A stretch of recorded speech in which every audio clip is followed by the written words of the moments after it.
मुझसे मिले बिना ही लौट जा रहे थे।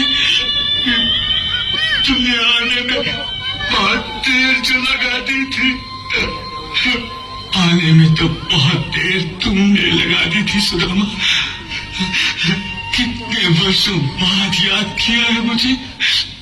मैं तो तुम्हें कभी भूला ही नहीं था, तो आए क्यों नहीं इतने वर्षों?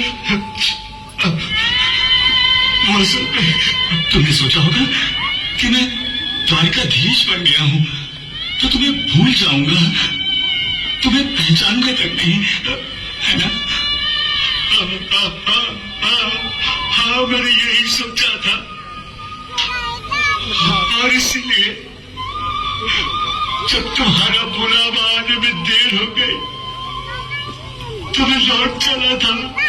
वाह, मेरी दोस्ती का अच्छा मोल लगाया है तुमने। हाँ, सुदामा, तुम्हें मेरी मित्रता पर भरोसा तक नहीं रहा? अरे तुमने ये कैसे सोच लिया कि मैं अपने बाल सखा को द्वार से ही लौट जाने दूंगा? बताओ, क्या मैं तक गिरा? बस करो,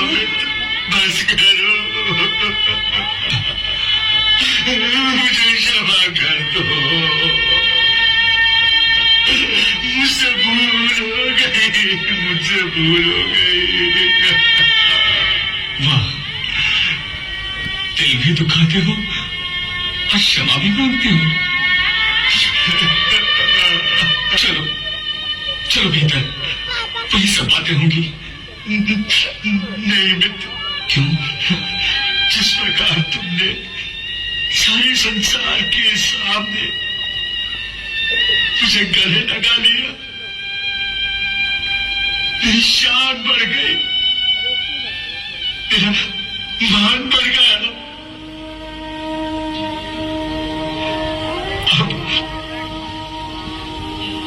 मुझे भी तो मित्रता निभानी चाहिए ना।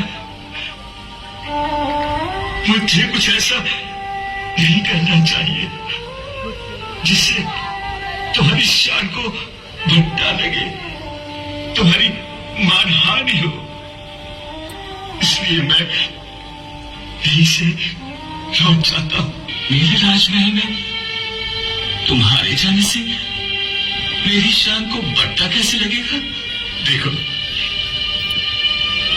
एक दरिद्र ब्राह्मण इस फटे हाल में राजभवन में प्रवेश करेगा तो तुम्हारे राज्य कर्मचारी और अधिकारी क्या सोचेंगे? सुदामा, तुम आज भी उतने ही भोले हो जितने बचपन में थे। अरे इसमें मानहानि कैसी? अरे मित्र, तुम्हारी चरण धूल के स्पर्श मात्र से मेरे भवन का कण कण पवित्र हो जाएगा। तुम्हारे आगमन से मेरा मान कई गुना और बढ़ जाएगा। लोग युगों युगों तक हमारी मित्रता को याद रखेंगे, सम्मान करेंगे हमारी मित्रता का। अरे तूने ये सोच भी कैसे लिया कि मैं तुझे यहाँ से चले जाने दूंगा?